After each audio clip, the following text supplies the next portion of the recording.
Good morning. Today on Spotlight, an in-depth conversation with CNN Global Affairs analyst Aaron David Miller. He was in town recently thanks to the Jewish Community Relations Council and AJC. With so many different hotspots around the world, what insight can this historian, negotiator, and former advisor to 6 Republican and Democratic Secretaries of State give us?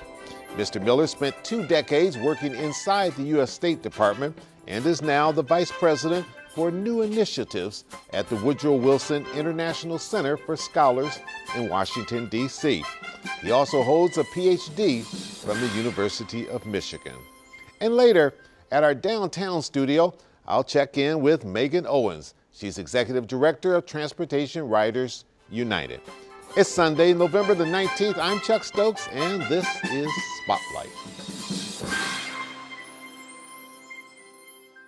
Fill in the blank for me. The Middle East is an angry, dysfunctional, and broken place in which the United States is stuck. I used to be a lot taller before I started this job. And having worked for half a dozen Secretaries of State, primarily on Arab-Israeli negotiations, but also advising on U.S. Middle East policy, I've come to some pretty sober conclusions about what we can do and what we can't in this region. Such as? Well, you know, I start from the premise. I was a Michael Jackson fan, and he's cool. Got one of his better songs, Man in the Mirror.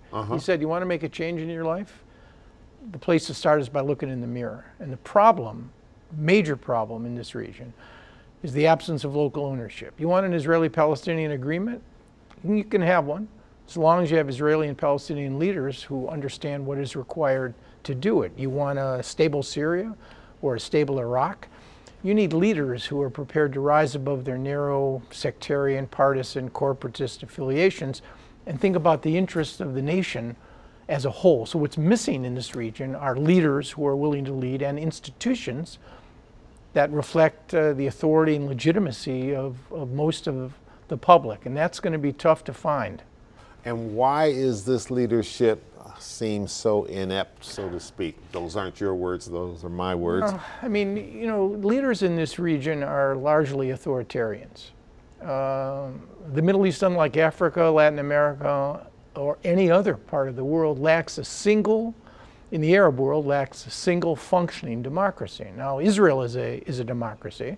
The Israelis are burdened, however, with their own special and unique problems. So, in a region where tribal, religious, sectarian affiliations have long dominated how people identify themselves, particularly during times of conflict, when central authority breaks down, people revert to their family, the militias, their respective tribes, their religions, as a core form of identification. Now here, you could argue that we're also becoming more tribal.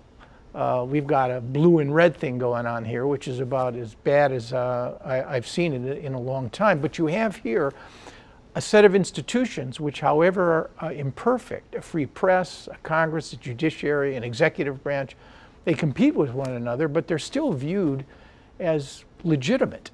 And people are willing, to a large degree, to work within these parameters. That really doesn't exist in this region. It's complicated. Is the United States in a position with its current leadership to broker any kind of Middle East peace? I think that the odds of that happening are slim to none. I mean, I was president at the last effort to do this, which was July of 2000. That's 17 years already, under Bill Clinton, in which he brought Yasser Arafat and Ehud Barak to a summit, Camp David, presidential retreat in the Catoctin Mountains in Maryland for 12 days, to try to get an agreement. That was the last, in my judgment, serious effort. And the gaps between Israelis and Palestinians on the big issues, Jerusalem, border security, refugees, they're Grand Canyon-like. And I don't care how talented the president, any president is as a negotiator or a Secretary of State. If the gaps are so large that they can't be narrowed and the parties themselves are unwilling to close them, all the U.S. can do is manage. And that's essentially the challenge that we face today. You've seen several U.S. Secretary of States up close. Your view of Secretary Tillerson? Yeah, I work for 6. George Shultz, to Colin Powell. Then I left the State Department in 2003. The best negotiator of those 6, without a doubt. And I respect them all. I don't want to offend or insult any of them. Was James Baker. Because Baker had something that Rex Tillerson does not have. Yeah, what was so good about Baker? Baker had a relationship, close personal relationship with Bush 41.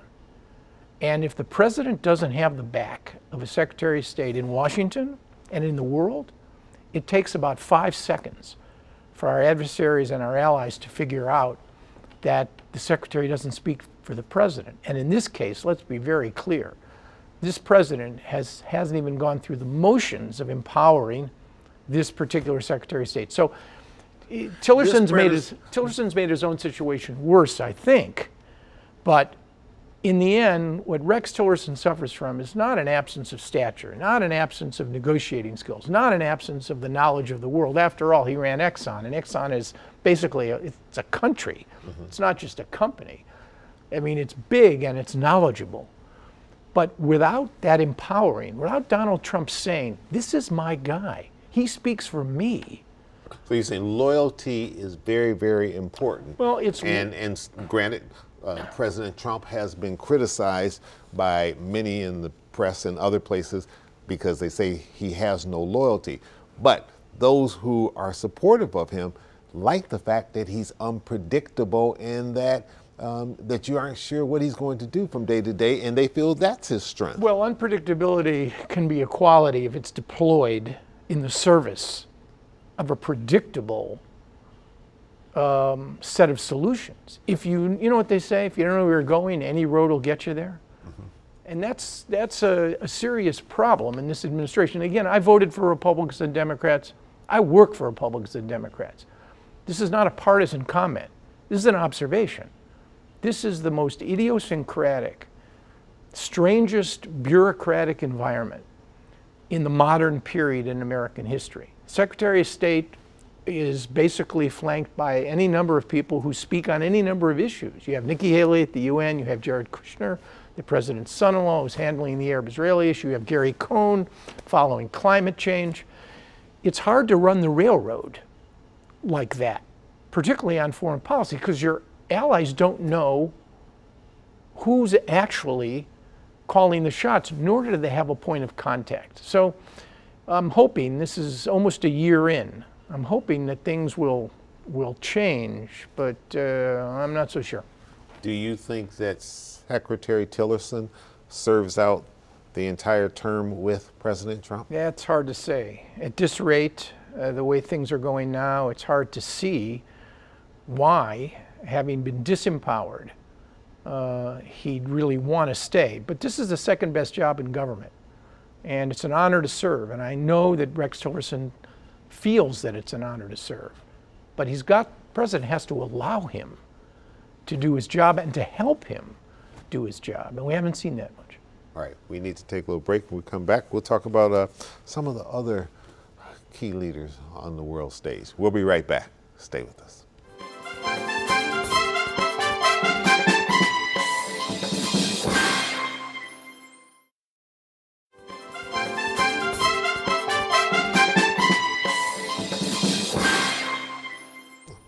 The word negotiation, how important is that word, or is it important these days when you talk about relationships between countries, especially in difficult situations when we have ISIS and all sorts of other things? I mean, if you got a problem, you can look at it in several different ways. You could apply military pressure to see if you can resolve it, or you could try diplomacy, what I call the talking cure, or you could threaten military action but not undertake it in order to advance diplomacy. And I think the United States has to be extremely careful and very deliberate about how it assesses these particular instruments. Military power, the way we wield it, is formidable. There's no question. And the military does what it is asked to do. Let's take North Korea, for example, which is at the top of the pile in terms of its urgency and immediacy. Okay, you got this guy, Kim Jong-un. Grandfather and father have all wanted nuclear weapons. Why? Because North Korea believes that the only way it can preserve the regime is defense. exactly, is to make it unmistakably clear to adversaries that we have nukes and we're prepared to use them. That's a stretch. I mean, using nuclear weapons is not so easy. It's only been done once. It was done by us. It's been done to conclude a war. They've never been used again. So Kim Jong-un has these weapons. Roughly by 2020, they say he'll have half the nuclear arsenal that the Brits have right now.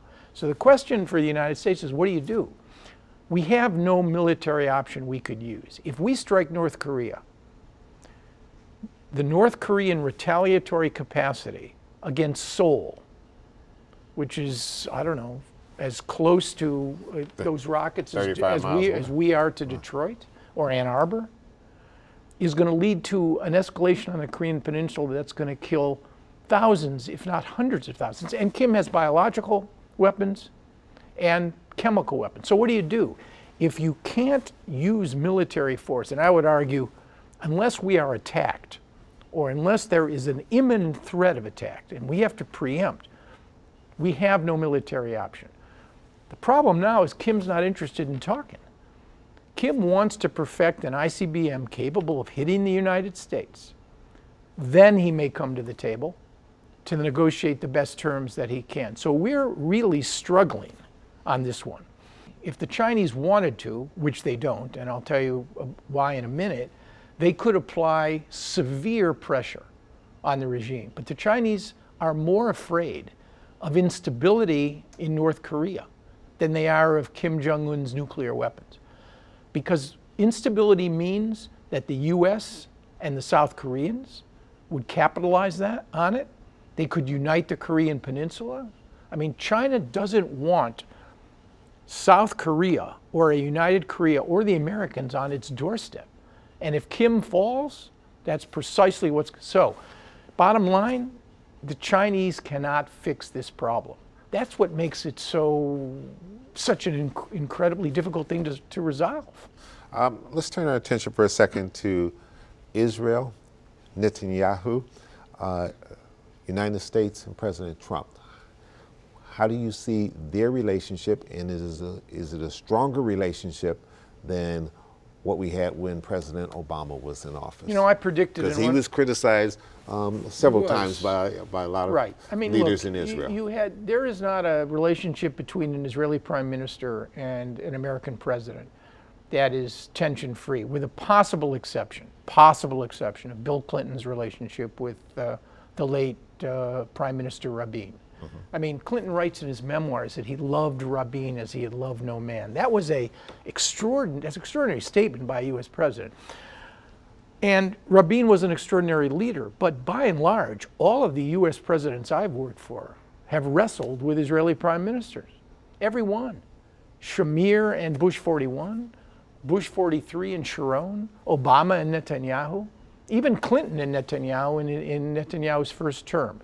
So you're going to have differences between the U.S. and Israel because we live on different planets.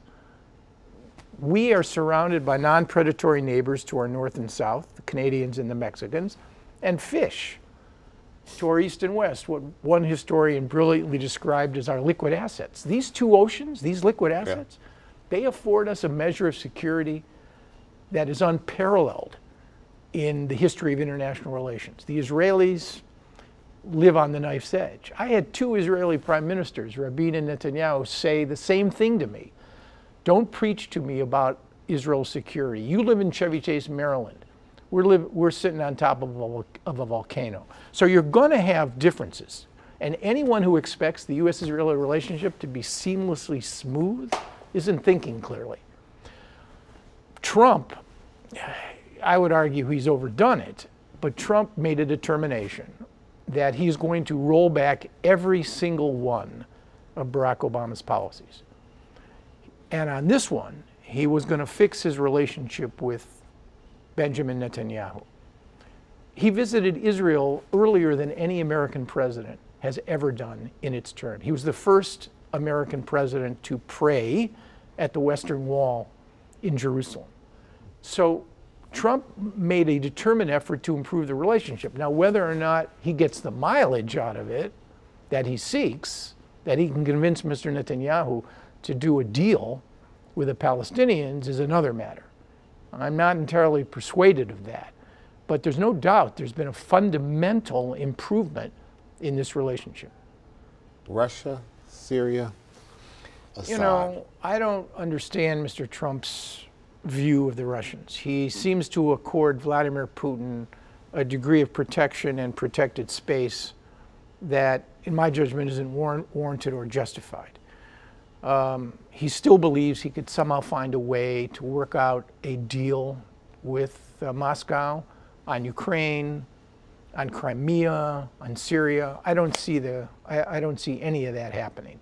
Putin has his own interests, his own agenda, and to a large degree, he's playing us like a finely tuned violin. What's the bigger danger to the world right now? ISIS or lone wolf terrorism? I don't, you know, to me, you have 94 more now Americans killed in terror attacks by jihadist groups since 9/11.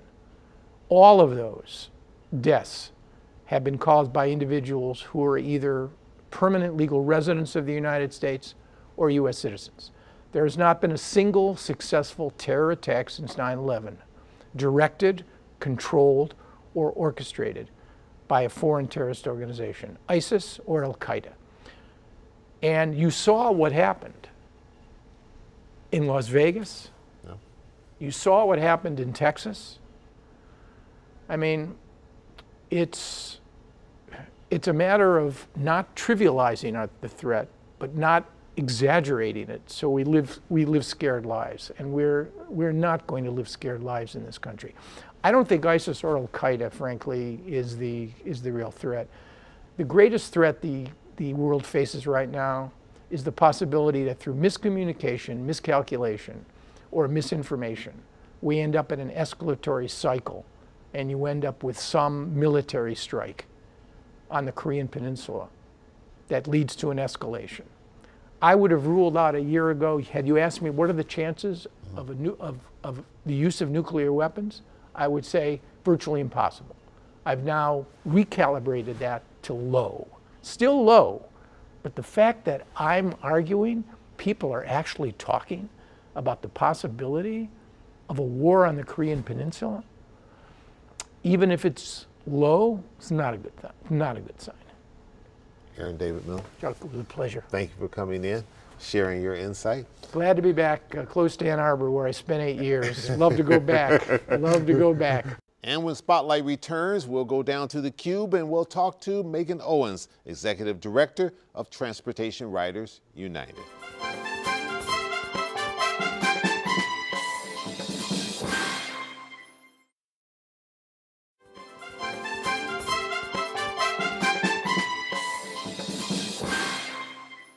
And welcome back to Spotlight. I've changed locations, obviously, down here, downtown at the Cube, our home here. And joining me is Megan Owens. She is Executive Director of Transportation Writers United, better known as TRU.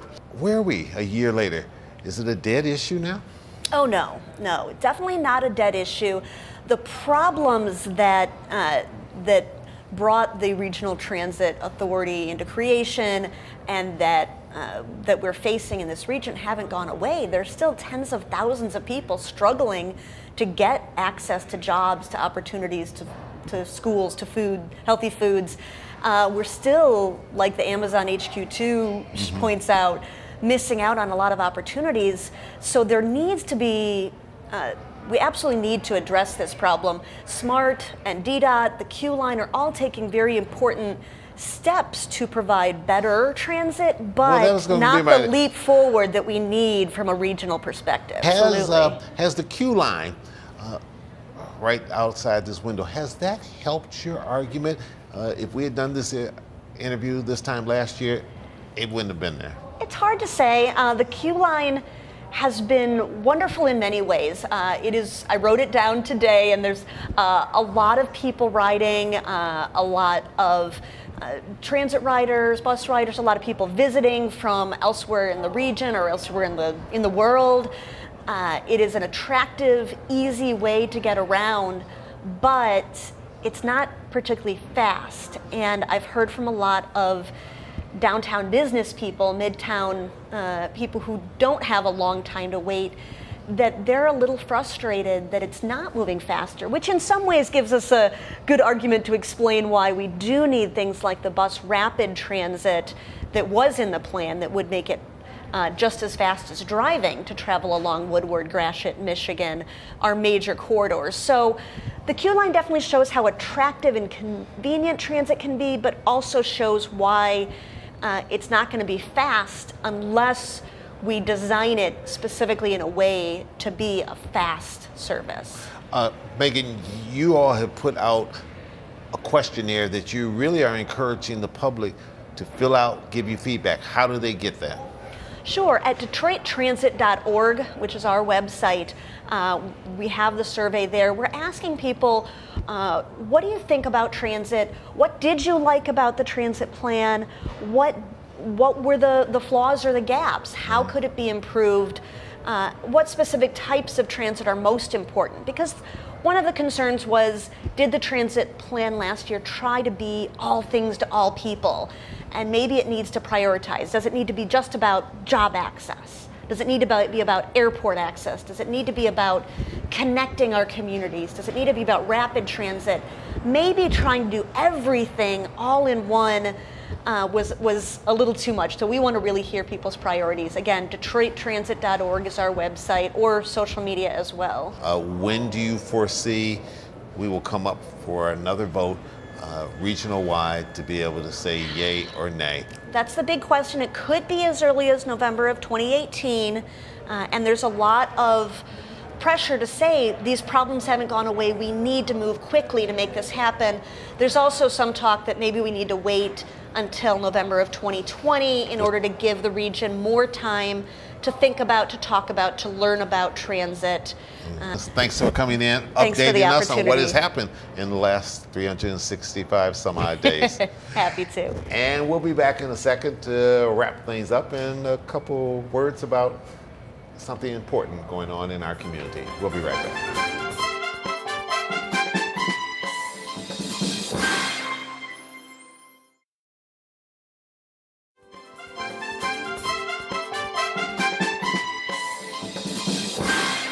And finally today, a community reminder. Back in July, we interviewed Katie Brisson of the Community Foundation for Southeast Michigan about their report with the Ralph C. Wilson Jr. Foundation on youth sports in our 7-county region. The public is invited to learn more and participate in 3 December conversations about that report. For more information, go to our Spotlight page on WXYZ.com. We'll be back next week with more newsmakers in the Spotlight. I'm Chuck Stokes, and I hope all of you have a happy Thanksgiving.